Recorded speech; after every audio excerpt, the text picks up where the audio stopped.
Next is your monetized deficit. 6th one is also redundant in Indian economy, so we'll write one line. Monetized deficit. It is also called deficit financing. It is also called deficit financing.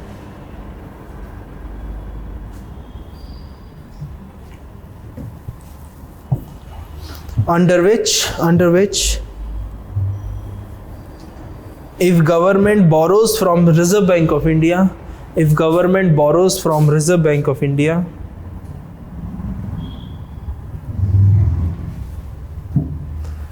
then RBI has to print currency.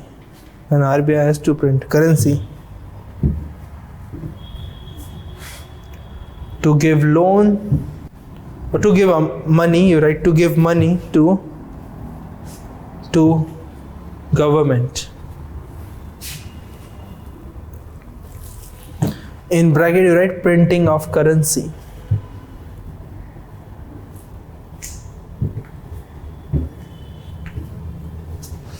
Okay, done.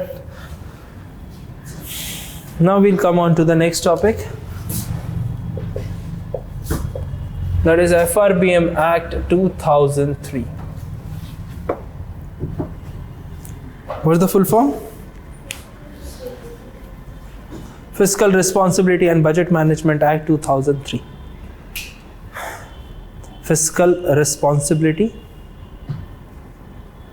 and Budget Management Act. Fiscal Responsibility and Budget Management Act.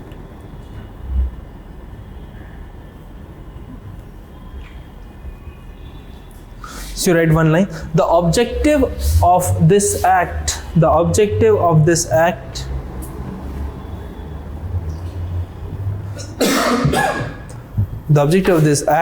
to make government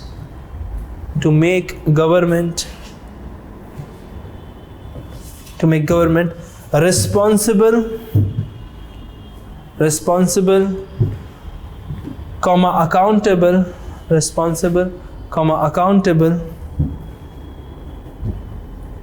and transparent in its fiscal operation.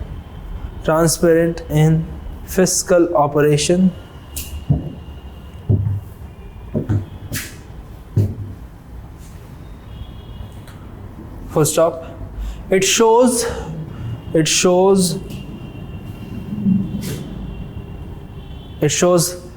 government the path towards fiscal consolidation.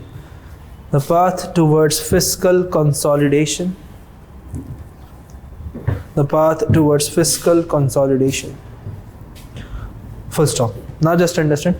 Any word that you are not getting, fiscal consolidation, apart from fiscal consolidation. Any word? Accountable, transparent, responsible. These are simple words of paper 4. You can use anywhere, anytime. कहीं भी लिख सकते हैं. Accountable, transparent. ठीक है. So fiscal consolidation means just reducing the deficits of the government of India. In simple sense, in layman language, fiscal consolidation means reducing the wasteful expenditure by reducing the deficits of government of India. This is the meaning of fiscal consolidation. There are few terms also called fiscal populism, fiscal marksmanship. There are other terms as well. So we'll discuss एक line में आपको लिखा दूँगा. ठीक है. So now there are two important provisions of this FRBM Act. There are two important provisions of this FRBM Act. We'll discuss that. First one, just listen. This FRBM Act in 2003. So the implementation time period started in the year 2003 and 4. So the financial year 2003 and 2004. In this particular FRBM Act, this act gave certain kind of targets to achieve the path of fiscal consolidation. It means to reduce the fiscal deficit and revenue deficit. So according to this act, Government of India should reduce fiscal deficit from 4.5% in the year 2003-2004 to 3% by the year 2008-2009. By reducing 0.3% every year. By reducing 0.3% every year. Getting my point?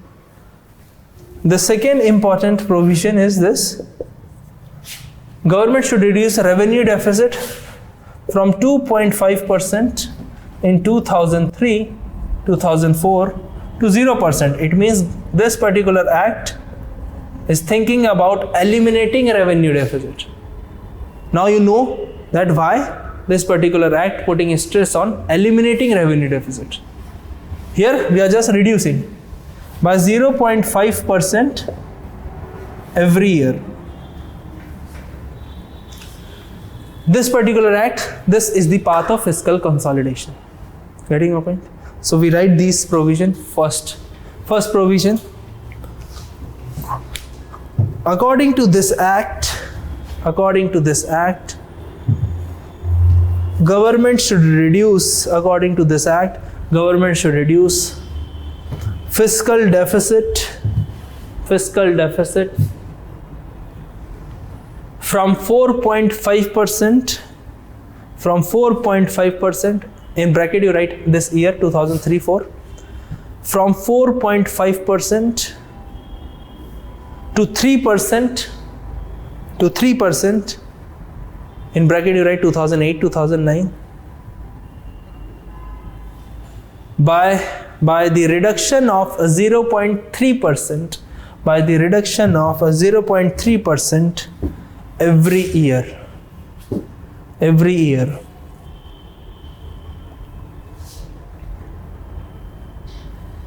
Any doubt? Next, second point. Government should eliminate a revenue deficit. Government should eliminate a revenue deficit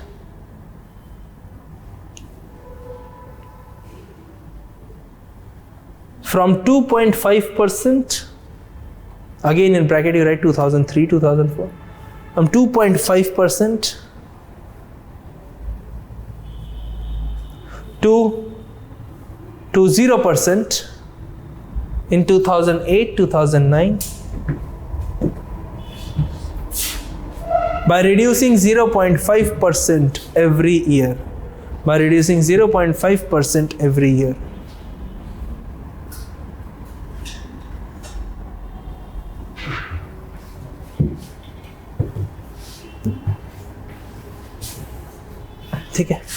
Okay, done. Now this particular F.R.B.M, what do you think about that? This particular act, what are the demerits of these targets? This one biggest demerits of these targets. Any idea? Like in the year 2007, in the budget of 2007 in Parliament, Finance Minister announced that we are not following this path of fiscal consolidation due to the ongoing subprime crisis. So that 2008 subprime crisis, that is why government discontinued this particular targets. Now can you tell me what are the demerits? Demerits are simple because these targets are very rigid. 0.3% every year, 0.5% every year. These are very, very rigid. It means there is no leg room. Like if you think that you have to read certain kind of book, we'll read one chapter a day. You're started reading from the day one, first chapter, maybe introduction of every book.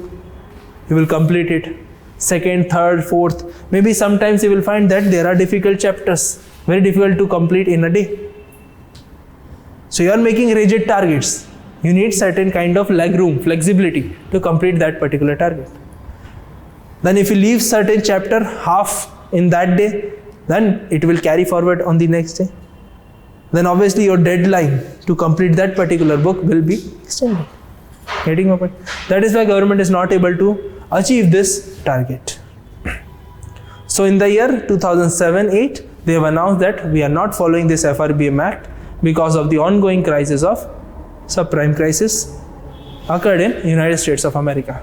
So the ripple effect affected India also. But again in 2009, 2011, 2012, 2013. So if you remember the discussion of growth and development, etc. India was struggling with one problem between 2008 to 2013. What was that problem? That problem is known as stagflation. If you remember the discussion of first few classes, stagflation. So that is why till the year 2013, again government was not ready to implement F.R.B.M. Act. From 2013 to 2015, obviously in between election and Chinese slowdown, so global demand went down. So again, global demand went down means our exports goes down, imports goes up, because imports, if it stays there, your exports goes down, deficit will increase. So cover that deficit, you have to borrow money. Then again, fiscal deficit increase.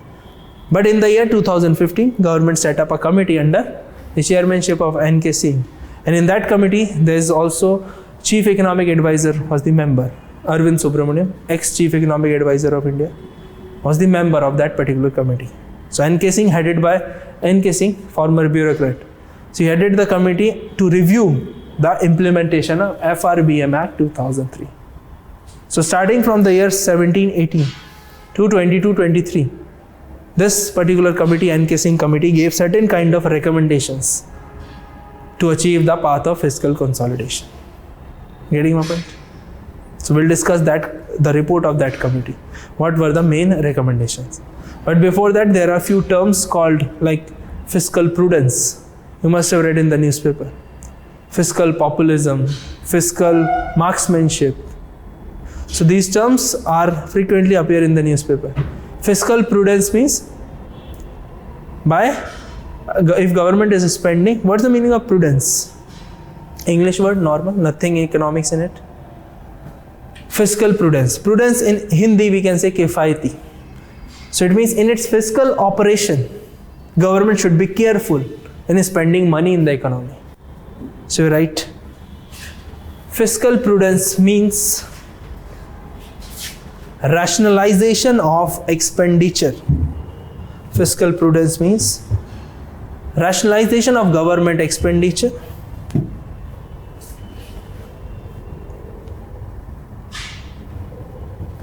To achieve the targets of lower deficits.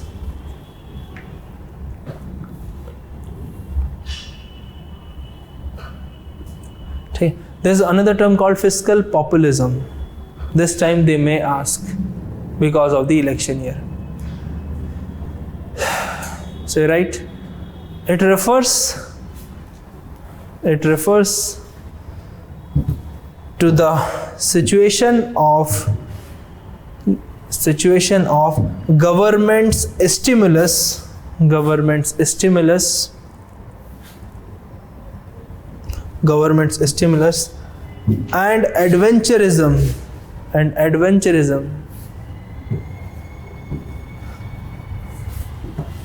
and adventurism during expenditure. Now you understand that why government of India demands some amount of money from RBI.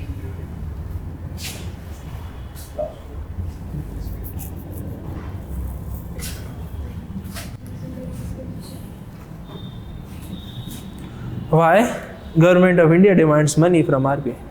Because this is the election year. They want to spend in the economy. Demand is relatively down. Indian economy is a consumer-based economy. So it means in order to derive the economy as a consumption-based economy, we need to spend money. Government is having shortage because last year government was unable to achieve the target of 3% of fiscal deficit. So they have posted around 3.2% of GDP.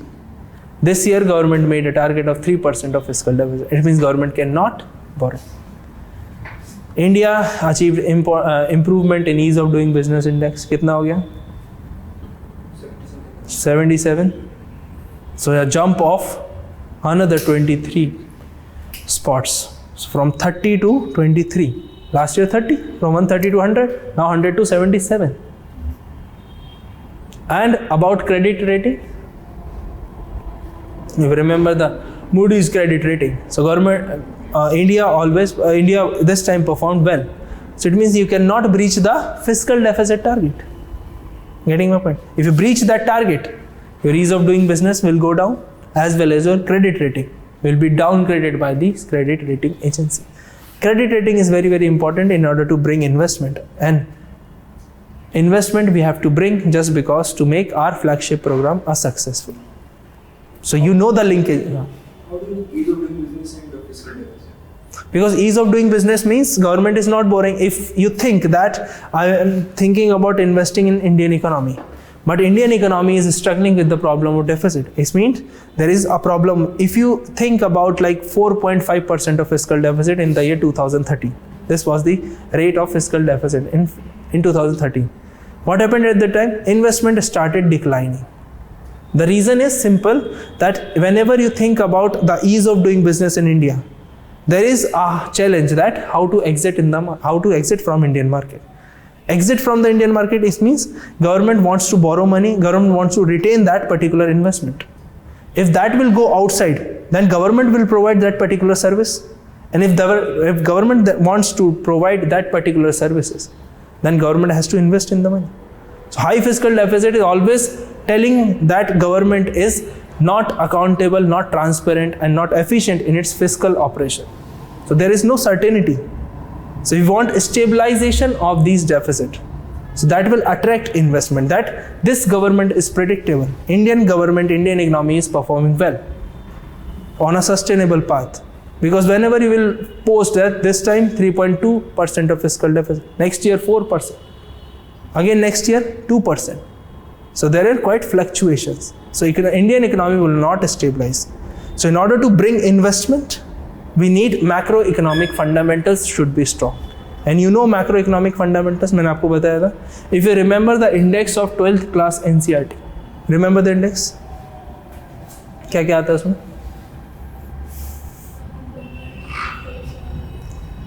बोलो ना जोर से. Unemployment, inflation. This is not in 12th class NCERT. Poverty is the part of 11th class NCERT. एक साथ पढ़ लिया आपने, mix हो गया.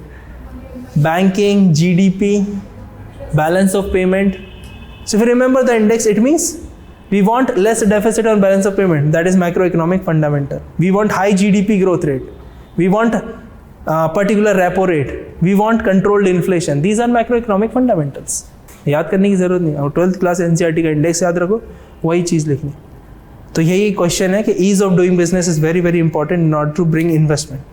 And if it is not there, because government is not accountable in its own functioning, will you try to invest in African countries? No. Indian people will not go. Why? Because of destabilization of their economy. In Nigeria, you are having high amount of deficit as well as high amount of GDP growth rate. Last to last year, the growth in Nigeria was around 15%. But deficit, debt, everything was high. If there is nothing in a village, you build a road, the growth rate will go up. Maybe 20%, 25%. ठीक है? ये हो गया? Done? Now, what we were writing? Fiscal. So that's, you write fiscal marksmanship.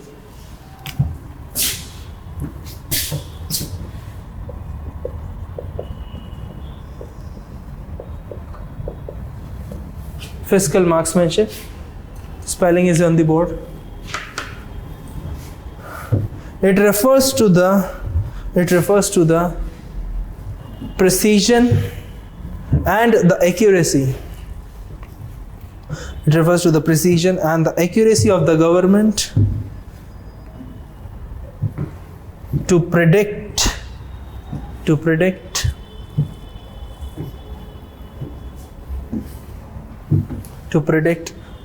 the amount of deficits and their targets.